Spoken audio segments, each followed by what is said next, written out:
Hello and welcome to my channel. आप सभी का मेरे चैनल पर स्वागत है। लास्ट वीडियो में हमने अकाउंटिंग इक्वेशन को कैसे प्रेजेंट किया जाता है, क्या मीनिंग होता है और क्या बेसिक कंपोनेंट हैं, वो अकाउंटिंग में नहीं वो पूरे अकाउंट्स में ही यूज़ होंगे, वो सीखा था।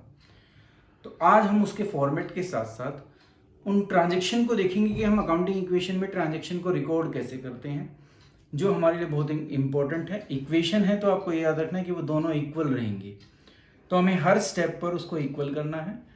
तो आज हम विदाउट एनी क्वेश्चन, बिना किसी क्वेश्चन के, सिर्फ सैंपल एंट्री के थ्रू ये सीखेंगे कि अकाउंटिंग इक्वेशन को प्रिपेयर कैसे किया जाता है। तो चलिए शुरुआत हम करते हैं उसके फॉर्मेट से। तो चैप्टर हमारा वही है, क्लास 11th है, अकाउंटेंसी है और अकाउंटिंग इक्वेशन हम कर रहे हैं। अकाउंटिंग इक्वेशन का फॉर्मेट ये होता है, मैंने आपको बताया था कि जब हम अकाउंटिंग इक्वेशन बनाएंगे तो बैलेंस शीट के जस्ट अपोजिट होता है। एसेट्स इस तरफ आती हैं, लायबिलिटी इस तरफ आती हैं। उसके बाद क्या क्या हेड्स हैं वो हेड्स यहाँ पर देंगे हम। तो शुरुआत मैंने की है क्योंकि हम जो क्वेश्चन करेंगे 11th में वो ज़्यादातर वो क्वेश्चन करते हैं जिसमें बिजनेस स्टार्ट होता है। तो पहली जो ट्रांजेक्शन हम लेते हैं वो पहली ट्रांजेक्शन ही ये है कि बिजनेस को स्टार्ट किया गया है। तो हम डिस्क्रिप्शन में लिखेंगे स्टार्टेड बिजनेस विथ कैश।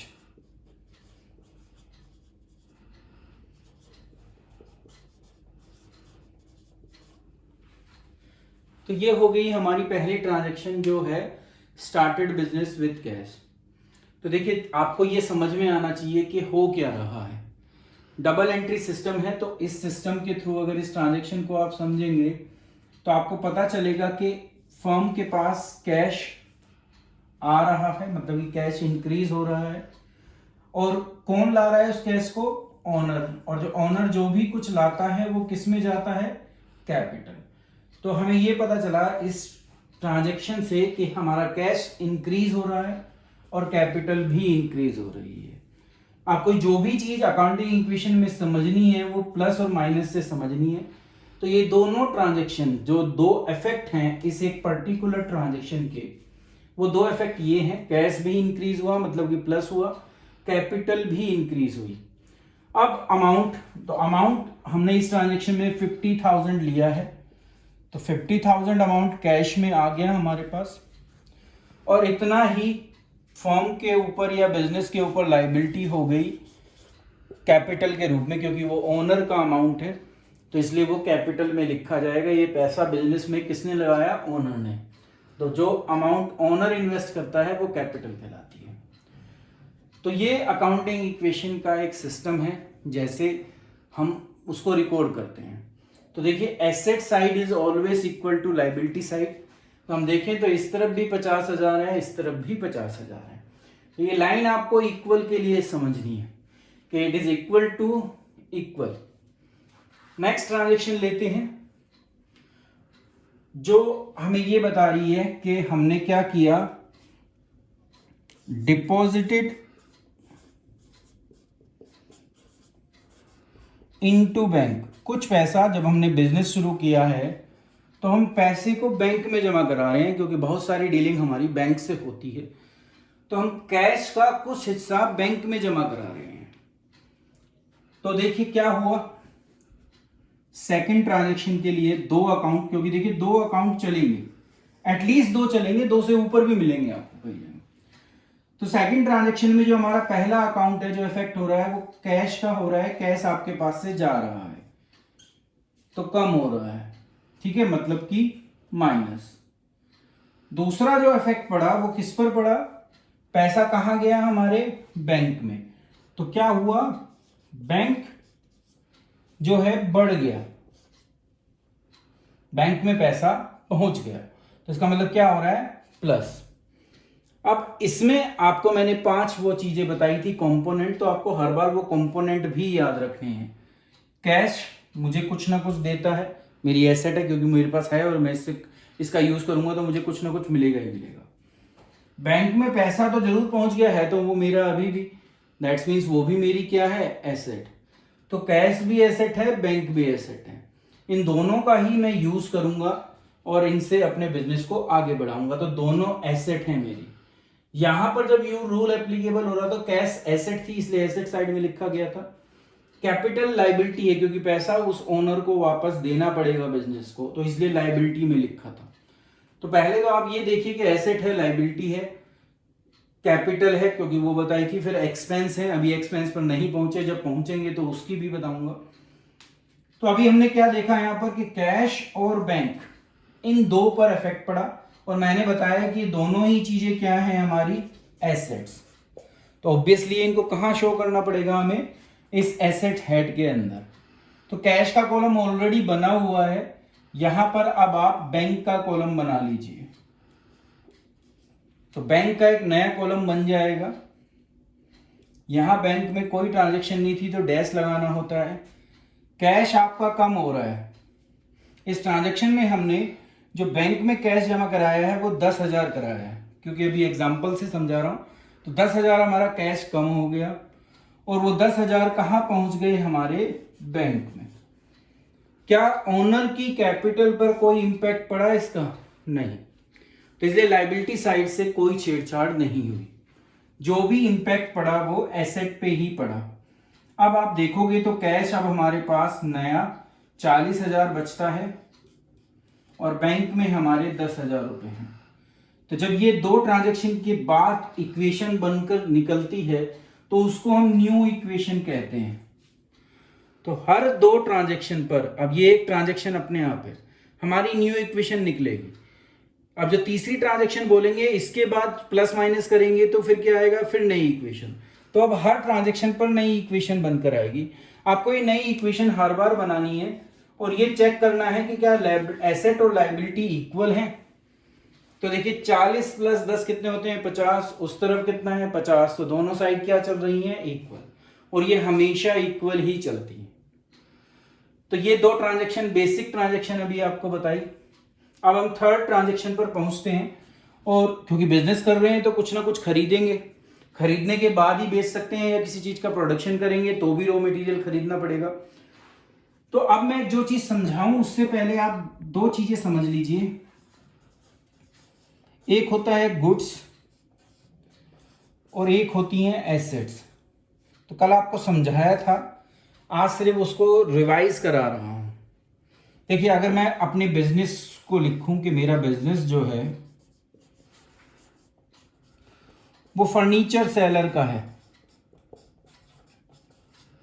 मैं फर्नीचर बनाकर बेचता हूं, ये मेरा बिजनेस है। तो अगर मैं फर्नीचर के लिए वुड्स खरीदूं, लकड़ी खरीदूं, फेविकोल खरीदूं, ठीक है, मेरा बिजनेस किसका है, फर्नीचर सेलर। ये आपको समझना है, ये समझना है कि मेरा बिजनेस किसका है, फर्नीचर सेल करने का। तो इसी को हम, जिसका हमारा बिजनेस होता है उसी को हम ऑपरेशन कहते हैं। ऑपरेशन का मतलब क्या, मैं काम कर रहा हूं। तो बिजनेस मेरा फर्नीचर सेलर का है। तो अगर मैं वुड खरीदूं, लकड़ी खरीदूं, तो ये मेरी गुड्स हैं, ठीक है। बट अगर मैं कंप्यूटर खरीदने लगूं तो मैं उसको इसलिए नहीं खरीद रहा कि मुझको उसको बेचना है, और ये मुझे लंबे समय तक सेवाएं देगा, तो इसलिए ये एसेट है, ठीक है। एक्सपेंस और गुड्स एक तरफ चलती है। अब अगर मैं सैलरी पे करूं अपने एम्प्लॉय को तो वो एसेट नहीं बन जाएगी, क्योंकि सैलरी एक एक्सपेंस है, उसको हमने यूज किया और वो उसी समय एग्जॉस्ट हो गया, तो वो इसी तरफ रहता है। हाँ, वो गुड्स में नहीं आएगा, ये बात अलग है। तो सैलरी क्या है, एक एक्सपेंस। तो ये बेसिक सिस्टम आपको समझना है, जब तक आप इसको नहीं समझोगे। ये गुड्स को क्लैरिफाई करना है आपको। बेसिकली मैं जो आपको यहां समझाना चाहता हूं वो ये है कि गुड्स आपको क्लियर होना चाहिए।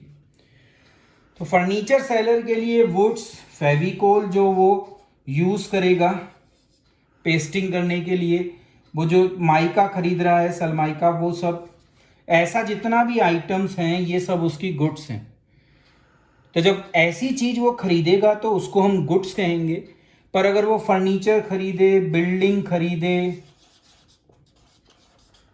ठीक है, मोटर व्हीकल खरीदे, कोई भी बिजनेस के लिए, ये याद रखना कि होना चाहिए बिजनेस के लिए हर चीज, तो ये सब उसकी एसेट है, ठीक है। और भी बहुत सारी होती हैं, ये तो मैंने कुछ आपके सामने लिखी हैं जो आप आइडेंटिफाई कर पाओ, इनका उसका बिजनेस नहीं है। अगर वो कहीं इन्वेस्टमेंट करे, शेयर खरीद ले बिजनेस से पैसे लेकर और बिजनेस पॉइंट ऑफ व्यू से, तो ये सब उसकी एसेट हैं, क्योंकि इनमें वो बिजनेस नहीं कर रहा। बिजनेस तो उसका फर्नीचर बेचने का है। तो ये सारी चीजें एसेट है, क्योंकि लंबे समय तक उसको कुछ ना कुछ इनसे मिलता रहेगा। एग्जॉस्ट नहीं हो रही इसलिए सैलरी नहीं है या एक्सपेंस नहीं है। रेंट, आप रेंट दे देते हो, खत्म हो जाता है उस महीने का, तो ये भी रेंट भी एक एक्सपेंस है। कमीशन, ये भी एक एक्सपेंस है, तो ये एसेट नहीं कहलाती। तो ये भी समझना है आपको साथ ही साथ कि एसेट, एक्सपेंस और गुड्स सब अलग अलग चीजें हैं। तो उस अलग अलग तरीके से आपको सीखना है। तो चलते हैं, आप एंट्री लिखते हैं। हम लिखते हैं कि परचेज गुड्स। तो जब गुड्स वर्ड आ जाए तो इसका मतलब वो एसेट कहीं से नहीं है। परचेज गुड्स, अब लिखा हो फॉर कैश। देखिए गुड्स के ऊपर कई सारी ट्रांजेक्शन बैठती हैं, तो मैं धीरे धीरे यहाँ पर मिटाते हुए आपको वो सब कुछ सिखाऊंगा। तो पहला उसमें हमने लिया है कि परचेज गुड्स फॉर कैश। आपने गुड्स खरीदी और कैश दे दिया। तो जब आप गुड्स खरीदोगे तो गुड्स क्या है आपकी? गुड्स एक ऐसी वस्तु है जो आपने इसलिए खरीदी है कि आप उसको बेचोगे, पर इतने बिकती नहीं है, इतने तो आपको उससे कुछ ना कुछ मिलना ही है। तो ये गुड्स भी एक एसेट है जब तक ये बिक ना जाए। जिस डेट को बिक जाएगा उस दिन प्रॉफिट लॉस जो है वो देखा जाएगा, गुड्स हमारे पास से चली जाएंगी। तो इसलिए गुड्स भी एक एसेट है, बस इस एसेट को हम करंट एसेट्स कहते हैं। कुछ समय के लिए एसेट है, साल के बीच बीच में ये बिक जाएगी। करंट एसेट्स कहलाती हैं क्योंकि ये कुछ समय के लिए एसेट रहती हैं। ये कभी भी एक्सपेंस नहीं होती, ठीक है, पर जिस दिन बिक जाएंगी उस दिन ये अपने आप ये खत्म हो जाती हैं, पर इतने बिकती नहीं है। इतने गुड्स एक एसेट है। सैलरी कभी भी एसेट नहीं हो सकती, क्योंकि सैलरी को मैं यूज करूंगा और वो खत्म हो जाएगी। ये यूज, क्योंकि इसको मैंने इसलिए खरीदा है कि इसको मैं बेचूंगा, तो ये मेरे बिजनेस की सबसे इंपॉर्टेंट चीज है। तो ये एक्सपेंस जैसी तो होती है, पर इतने बिकती नहीं है, इतने हमारी एसेट होती है। तो इसलिए इस एसेट को हम अपनी एसेट साइड में शो करते हैं गुड्स के नाम से, या एक दूसरा नाम भी होता है स्टॉक।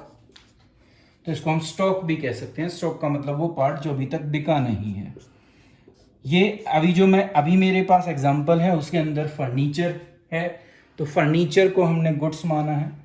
तो मैंने गुड्स को कैश में खरीदा। तो देखो आपको दो चीजें दिख रही हैं, एक तो गुड्स और एक कैश, दो चीजों पर इफेक्ट है। जब तुम खरीदोगे तो पैसा तुम्हारे पास से जाएगा, दैट्स मीन्स कौन सा साइन लगना चाहिए? माइनस का। मान लिया आपने 5000 की गुड्स खरीदी, तो 5000 कैश में से माइनस हो गया। और कहाँ पहुंच गई वो गुड्स? गुड्स के कॉलम में, क्योंकि वो एसेट बन गई जब तक आप उसको बेचोगे नहीं। अभी भी आप देखोगे तो लाइबिलिटी साइड पर इसका कोई इंपैक्ट नहीं है, या कैपिटल पर या किसी और लाइबिलिटी पर। तो लाइबिलिटी अभी भी हमारी कहाँ चल रही है? 50,000 पर। हाँ, कैश दे दिया तो अब कैश आपका कम हो गया, वो कितना रह गया? 35। बैंक से कोई डील नहीं करी तो बैंक अपना एज इट इज चल रहा है 10,000। गुड्स आपने खरीद ली, वो जब तक बिकेंगी नहीं जब तक आपकी एसेट है, तो मैंने यहाँ पर लिख दी। तो ये पहला था गुड्स को खरीदने के समय। जब मैंने गुड्स कैसे खरीदी? कैश में। अब इस कैश को मैं चेंज करता हूं, इस वर्ड को कैश हटा देता हूं और सिर्फ अगर इतना ही लिखा हो ट्रांजैक्शन में कि परचेज गुड्स, तो अगर इतना भी लिखा हो क्वेश्चन के अंदर तो यही समझना है कि वो कैश में ही है, क्योंकि जब तक क्वेश्चन साइलेंट है दैट्स मीन्स वो कैश है। तो परचेज गुड्स भी अगर ट्रांजैक्शन हमें दे रखी है तो हमें उसे कैश ट्रीट करना है और ये ऐसे ही रहेगी, तो उसका भी कोई इंपैक्ट नहीं पड़ा। पर अगर ये लिख दिया हो परचेज गुड्स फ्रॉम राम और आगे कुछ ना लिखा हो, तो अब क्वेश्चन चेंज हो गया। क्योंकि राम लिखकर साइलेंट हो गया क्वेश्चन ने हमें ये नहीं बताया कि राम को हमने पेमेंट दी है या नहीं दी है। तो ऐसे केस में हमें ये मानना पड़ेगा कि हमने राम से गुड्स उधार में खरीदी हैं। तो जब उधार में खरीदी हैं तो कैश पर तो कोई इंपैक्ट हो नहीं सकता, फिर तो आप फिर कैश पर कोई चेंज नहीं लाओगे। तो यहां से आपको ये हटाना पड़ेगा कैश वाला पोर्शन। अब आपने कैश में गुड्स को परचेज नहीं किया, तो इसका मतलब ये तो कैश तो अपने आप ही 40 रहा, गुड्स हमारे पास आई हैं तो 5000 यहां आ गया। तो जब ये उधार हो गया, क्रेडिट हो गया, तो राम आपका क्या बन गया? क्रेडिटर बन गया। पैसे देने पड़ेंगे इसको आपको। तो राम को अब आपको देना है, और जब मुझे किसी को कुछ देना होता है तो वो अपने आप ही क्या बन जाती है? लायबिलिटी। तो अब लायबिलिटी में आप एक कॉलम बना दो क्रेडिटर का, नाम मत लिखिए, बस क्रेडिटर्स लिख दो, और उस क्रेडिटर के कॉलम में जो अमाउंट है उसको लिख दो जो मुझे अब राम को देना पड़ेगा। तो अब इफेक्ट पड़ा, जब मैंने गुड्स उधार में खरीदी तो अब लायबिलिटी साइड पर इंपैक्ट आया, क्योंकि आपकी वो लायबिलिटी बन गई, आपको राम को वो 5000 अब देने हैं। अब अगर आप देखोगे दोनों साइड का टोटल तो इक्वल हो गया। देखिए 40 प्लस 10 प्लस 5 कितने हो गए? 55। उस तरफ जाओगे 50 प्लस 5 55। तो ये आपको हर समय जब भी आप न्यू इक्वेशन बनाओगे उस समय आपको एक चेक करना है कि asset side is equal to liability side और नॉट। अब मैं अगर यहां पर ये कहूं कि purchase goods from Ram on credit, दो वर्ड और जोड़ दिए जाएं, ऑन क्रेडिट, तो जब ये दो वर्ड और जुड़ जाएं तो भी कोई इंपैक्ट नहीं पड़ेगा, क्योंकि ऑलरेडी राम को हमने माना था कि उधार में खरीदा था, क्रेडिट लिख दिया तो उसने और क्लैरिफाई कर दिया, तो इफेक्ट यही रहा, उधार में ही है, वो मेरी लायबिलिटी है, यहीं पर रहेगी। ठीक है। बट अगर यहां एक चीज अब वो चेंज कर दें, इस क्रेडिट की जगह वो लिख दें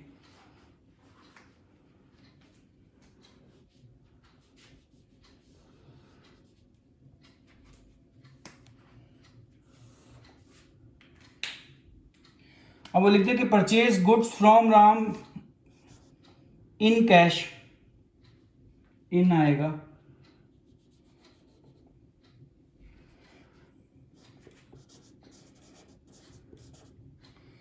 जब ये लिख देंगे, कैश लिख देंगे, तो फिर वो लायबिलिटी नहीं हो सकती, फिर चेंज हो गया। अब उन्होंने हमें क्लैरिफाई कर दिया कि राम्स को मैं पेमेंट दे चुका हूं, तो वो मेरी अब लायबिलिटी नहीं हो सकती। तो जब वो लायबिलिटी नहीं हो सकती तो फिर मैं यहां पर शो भी नहीं करूंगा उसको। कैश बोला है तो अब आप कैश में से ही माइनस करोगे उसको, तो अब आपका जो भी इंपैक्ट पड़ेगा वो कैश पर पड़ेगा। तो जैसा पहले था वैसा ही हो जाएगा, और उस वजह से आपका कैश का बैलेंस रिड्यूस हो जाएगा, क्योंकि आपने उसको कैश दे दिया। तो ये गुड्स से संबंधित है कि जब गुड्स खरीदी जाती हैं तो क्या क्या पॉसिबिलिटीज होती हैं। कई बार वो हमें ऐसा भी दे देते हैं क्वेश्चन में कि purchase goods from Ram cash और क्रेडिट दोनों एक साथ दे देते हैं, कि कुछ हिस्सा कैश में खरीदा है और कुछ हिस्सा क्रेडिट में खरीदा है। तो जब ऐसा आए तो जितना पोर्शन कैश में है वो कैश में से माइनस कर दो, जितना आपने उधार में लिया है वो यहां से माइनस कर दो, तो और टोटल जो गुड्स हैं वो यहां खरीद लो। मान लिया अगर इस क्वेश्चन में लिखा होता कि राम से मैंने गुड्स खरीदी हैं 5000 on cash, in cash, and कुछ पार्ट क्रेडिट में भी है। अब क्रेडिट का पार्ट मान लिया 10,000 है, आपने 10,000 में 10,000 की गुड्स क्रेडिट में भी खरीदी है, तो फिर आप 10,000 यहां लिख देंगे, जो क्योंकि वो लायबिलिटी आपको पे करनी पड़ेगी, और आपके पास टोटल गुड्स जो आई होंगी वो 10 प्लस 5 जो कैश का है, तो कितना हो गया 15। तो ऐसे केस में गुड्स कितनी हो जाएंगी 15। तो ये गुड्स से संबंधित ट्रांजैक्शन थी जितनी भी, अगर आप खरीदते हो तो क्या होता है। अब हम नेक्स्ट पार्ट पर चलते हैं और अब देखते हैं गुड्स अगर वो हम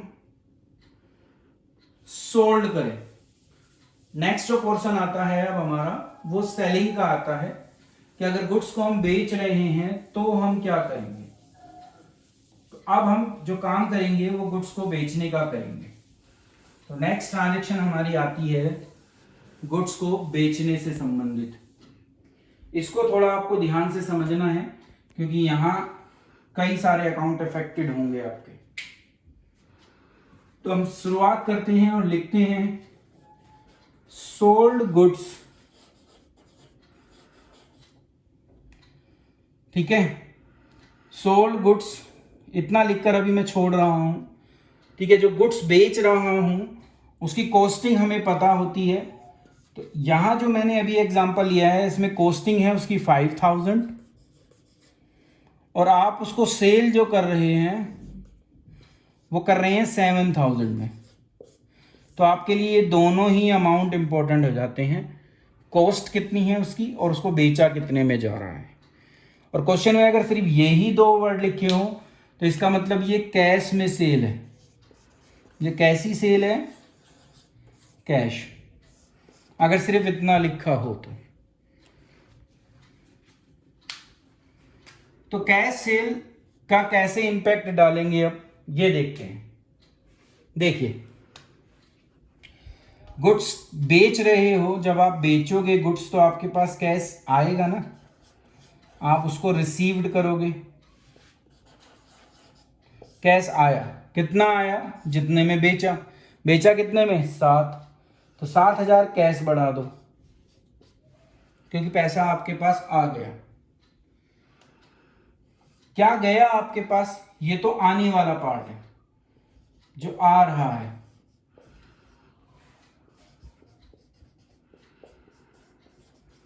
जा क्या रहा है? जो गुड्स आपने खरीद रखी हैं वो जा रही हैं आपके पास से। गुड्स कहाँ हैं? यहां है। कितने की जा रही है? कितने की गुड्स बेची हैं? कॉस्टिंग देखो, कॉस्टिंग कितने की है तो आपको पता चलेगा कॉस्टिंग कितनी है, 5। तो अगर आप इसको देखो तो 7 प्लस कर रहे हो, 5 माइनस कर रहे हो, तो कुछ तो गड़बड़ है। अगर इसका टोटल हम करेंगे तो ये इक्वल तो किसी भी वे में नहीं आएगा। ठीक है, क्योंकि यहां कितना हो जाएगा? 42, यहां 10, यहां आपको पता चलेगा कि 15 में से 5 अगर आप माइनस करते हो तो आपके पास गुड्स जो बचेंगी वो 10,000 की बचेंगी। तो 42, 10, 52 और 10, 62। तो टोटल 62 है। वहां देखोगे तो यही चलेगा। 50 प्लस 10 कितना होता है? 60। और यहां 62। तो डिफरेंस किसका आ रहा है? डिफरेंस आ रहा है इन दोनों के प्राइसिंग का। 5000 की चीज को आपने 7000 में बेचा तो क्या हुआ आपको? प्रॉफिट। तो जब आप गुड्स को बेचोगे तो आपको प्रॉफिट या कई केस में लॉस, इनको ढूंढना जरूर पड़ेगा। तो अभी जो हमारे पास केस है वहां पर लॉस तो है नहीं, प्रॉफिट है। और प्रॉफिट कितना है? डिफरेंस देख लो कितना है, 2000। तो प्रॉफिट कितने का है? 2000 का। प्रॉफिट किसको मिलेगा? प्रॉफिट है भी क्या? मैंने कल आपको बताया था कि रेवेन्यू, इनकम, प्रॉफिट, गेन, ये सब कहाँ जाते हैं? तो मैंने आपको बताया था ये सब तो बिजनेस में ओनर का होता है। प्रॉफिट किसको मिलेगा? ओनर को मिलेगा। ओनर का हमारे पास क्या है? कैपिटल। तो वो 2000 जो बचे हुए हैं वो 2000 ओनर की कैपिटल में ऐड कर देंगे। अब अगर आप टोटल देखोगे तो asset side is equal to liability side. देखिए, इस तरफ भी 62 हो गया और इस तरफ भी 62 हो गया। दैट्स मीन्स अब हमने दोनों साइड फिर क्या कर दी? इक्वल कर दी। तो ये जब आप बेचोगे तो आपको प्रॉफिट और लॉस को फाइंड आउट करना ही पड़ेगा। तो वहां 3 चीजों पर आपका ध्यान होगा। एक, कॉस्टिंग क्या है जिसको आप गुड्स में से माइनस करोगे। ये कहां से माइनस होगा? गुड्स में से। गुड्स में से क्या होगा? माइनस। सेल, अगर कैश है तो कैश में प्लस करोगे। ठीक है, अभी मैं चेंज करूंगा यहां पर, मैं लिख देता हूं सोल्ड गुड्स टू श्याम। अब ये उधार हो गया क्योंकि कुछ भी नहीं लिखा। तो जब उधार हो, जो क्रेडिट होता है, तो क्रेडिट में आपके डेटर बन जाते हैं, उनसे आपको पैसा लेना होगा तो वो डेटर होते हैं। डेटर एक एसेट है जब तक वो मुझे पैसे ना दे दें, क्योंकि मुझे उनसे कुछ लेना है। तो एसेट साइड में कॉलम बन जाता है, जब मैं माल उधार में बेचूं तो कॉलम बन जाएगा डेटर्स का। तो इस डेटर्स के कॉलम में आपने जो अब ये शाम कर दिया है तो ये कैश में से हट जाएगा, इस चीज को आपको याद रखना है। जब इतना लिखकर मैं छोड़ दूं, ना बताऊं कि शाम से कैश में है या उधार में है, तो ये उधार माना जाएगा और फिर ये 7,000 यहां पर आएंगे, यहां पर वही 35 ही आएगा।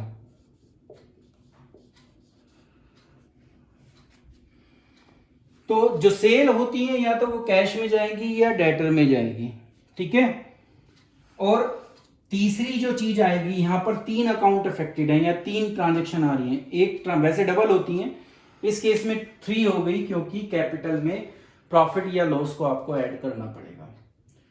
तो ये था सोल्ड गुड्स का, कैश में बता दिया आपको, क्रेडिट में बता दिया। अब अगर इसी के साथ मैं लिख दूं sold goods to Shyam on credit, तो सेम ट्रांजेक्शन या सेम इफेक्ट रहेगा, कोई चीज चेंज नहीं होगी। बट अगर मैं यहां पर फिर वर्ड चेंज कर दूं,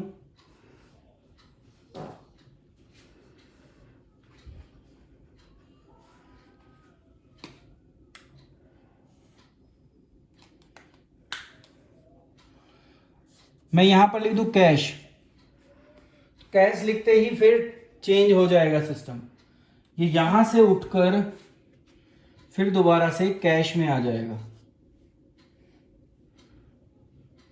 कैश में आते ही फिर क्या हो जाएगा, इसका टोटल फिर चेंज हो जाएगा, डेटर में से हट जाएगा।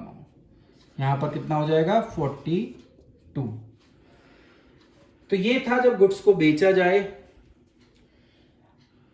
मेन चीजें अभी आपको यहां पर ये समझाई हैं। अब चलते हैं आगे और अब करते हैं पेड सैलरी।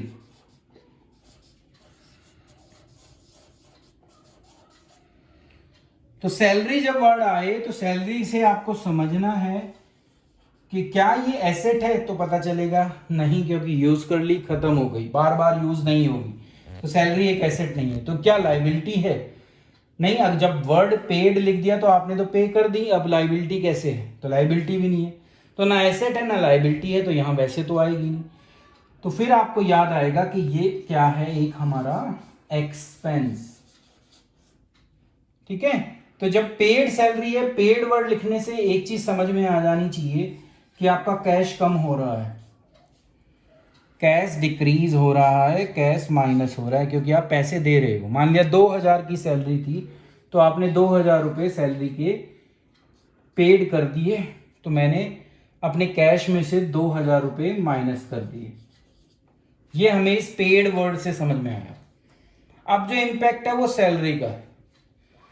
सैलरी को हमने एक्सपेंस कह दिया, और एक्सपेंस हो, इनकम हो, ये सब कहाँ जाती हैं, ये किसका खर्चा होता है? सब मालिक का होता है। इसका मतलब कैपिटल का होता है। तो जैसे प्रॉफिट हुआ था, हमने यहां पर प्लस किया था, अब अगर ये एक्सपेंस है, खर्च हो रहा है, तो वो भी कहां से माइनस होगा? कैपिटल में से।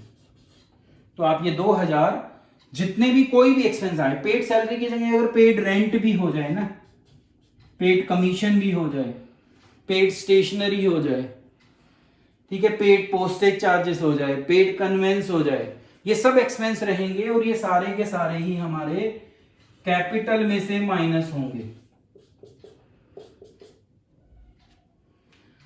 तो ये एक एक्सपेंस की ट्रीटमेंट है। आपने पैसा दे दिया, कैश में से माइनस, एक्सपेंस कैपिटल में से माइनस होंगे, तो दोनों तरफ माइनस होंगे, बाकी पर किसी पर कोई इंपैक्ट नहीं पड़ेगा। तो बाकी चीजें सेम चलेंगी।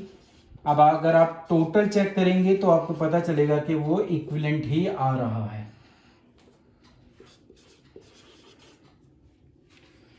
$40 + 10 + 10 60, $50 + 10 60। तो liability side is equal to asset side. अब अगर मैं इसी में थोड़ा चेंज करूं और मैं लिख दूं कि सैलरी आउटस्टैंडिंग। आउटस्टैंडिंग का मतलब आपको वो पैसा उस एम्प्लॉय को देना था, अभी तक आपने नहीं दिया, तो आउटस्टैंडिंग वर्ड का मतलब होता है नहीं देना,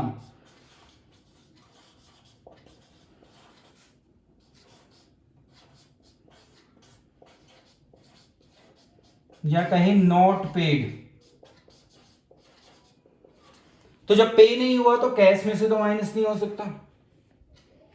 हाँ एक्सपेंस है, सैलरी वर्ड आया है, ये कंफर्म हो गया कि वो एक्सपेंस है।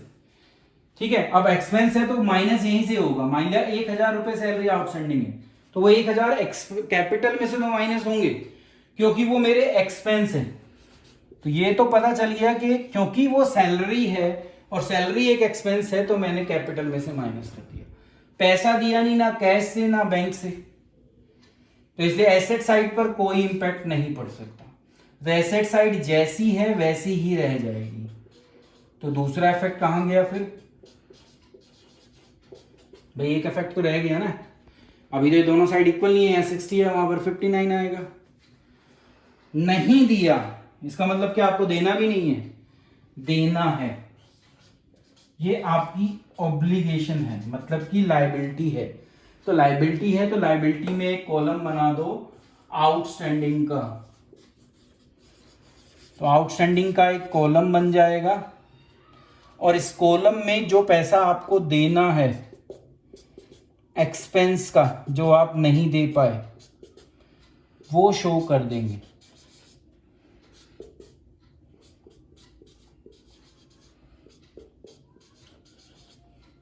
अब आप टोटल देखो तो आपको फिर दोबारा से ये 60 वो भी 60, तो ये दोनों साइड फिर क्या हो गई? इक्वल हो गई। तो एक्सपेंस दो ही एक और होता है। अब एक चीज और ले, अब हम लिखते हैं सैलरी प्रीपेड, या कह सकते हैं पेड इन एडवांस। किसी को एम्प्लॉय को जरूरत थी, अभी आपने उससे काम नहीं लिया और आपने उसको पहले पैसे दे दिए, तो ये कहलाता है पेड इन एडवांस। तो देखिए यहां पे आप एक शब्द को पकड़ो, पेड को। पेड का मतलब दे दिया, तो आपने पैसा तो दे दिया, माइनस कर दो। एक इफेक्ट हमें इस वर्ड पेड से पता चला। ठीक है, अब सैलरी आपने एडवांस में दे रखी है, अभी तक वो आपका एक्सपेंस नहीं बना। वैसे सैलरी वर्ड आता है तो आपको क्या समझना है कि एक्सपेंस है, पर एक्सपेंस कब होगा? जब आप उसको, उस बेनिफिट को ले लोगे। अभी तक आपने इसको रेवेन्यू को जनरेट करने के लिए यूज नहीं किया, अभी आपको इसकी सेवाएं लेनी है, तो ये आपको मिलना है इनसे। तो जब तक मिल नहीं जाता, जब तक वो एक्सपेंस नहीं बनेगा। तो इसका मतलब है कैपिटल में से तो माइनस नहीं हो सकता, क्योंकि जब वो एक्सपेंस बन जाता जब माइनस होता। तो अब मैं अभी आपको क्या कह रहा था कि इनसे आपको सेवाएं लेनी है, तो ये आपको अब सेवाएं देगा एम्प्लॉय। तो इतने वो नहीं देता, इतने वो मेरी एसेट बन जाता है। तो जैसे आउटस्टैंडिंग एक लायबिलिटी होती है, ऐसे ही प्रीपेड हमारी एक एसेट है और वो यहां पर प्रीपेड के कॉलम में आ जाती है। तो जब तक आप उस सेवा का यूज नहीं कर लोगे, जब तक आप उसको एक एसेट के रूप में शो करते रहोगे 1000।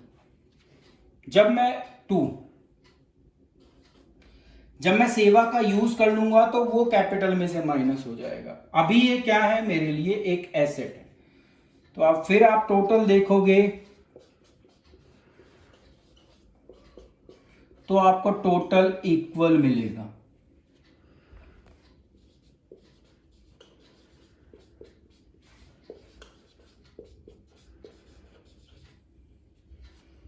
अब देखो 61 वहां टोटल है, इस तरफ का भी टोटल आप करोगे तो वो सेम आएगा।